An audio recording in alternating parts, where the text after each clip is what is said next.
Why would you do such a thing, especially in a place that's considered so holy to so many of your constituents in a pretty conservative area?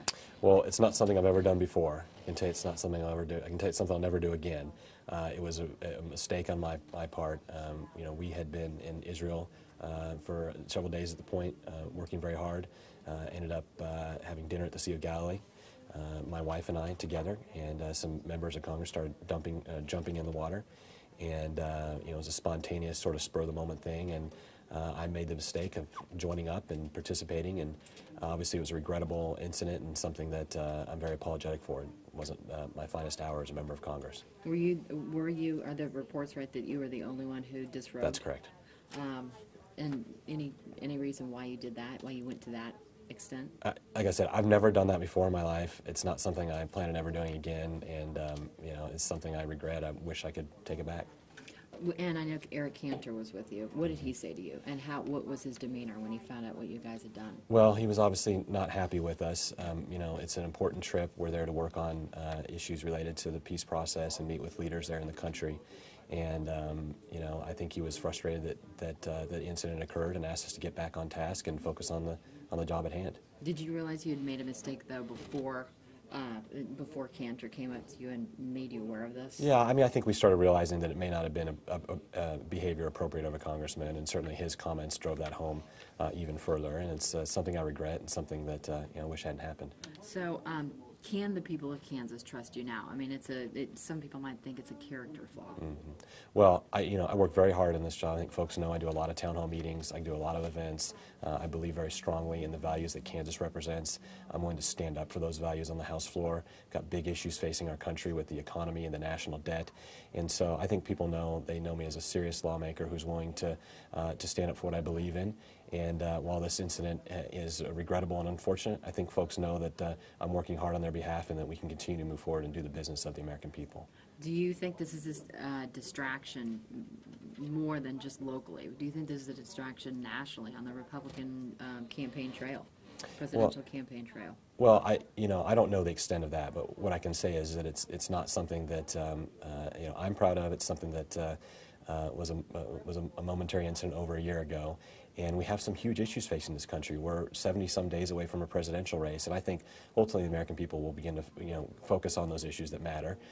But I'm not dismissing it in that regard. I want people to know that I understand it's a serious mistake I made, and that I'm apologetic for it and continue to go back to work. Now, we know Joe Biden, he has made some missteps too, over and over again. In fact, he did last week. Do you think that the media fairly covers the missteps of all politicians, both Republican and Democrat? Well, I mean, politicians of both parties are certainly prone to make mistakes, and you know, I don't know if I can comment on who's treated fairly or not, but I know in my instance that you know, coming and visiting with news stations and talking to reporters is an important part, and I just want to be forthright about what occurred and make sure that people understand that you know, I'm not running from what I did, and that I'm standing up and being accountable for it. Is this much ado about nothing, do you think? And what are your constituents saying calling today? Because I understand the phone's kind of been ringing off the hook. What have people been saying? Well, I certainly take it very... Because it's not illegal what you did over there. I certainly take it very seriously, and I know that there are certainly folks that may be disappointed in my actions and wish that I had made better choices. And so my job is to listen to those views and to make sure that you know, I explain what happened. And I want people to know that I'm apologetic and that I'm remorseful of what happened, and we want to get back to work. And are people more concerned, or less concerned about actually what you did, and probably more concerned about what the consequences that this could eventually lead to? I mean, could this, you're going uncontested right now, but in another 4 years, could you possibly lose this to another Democrat?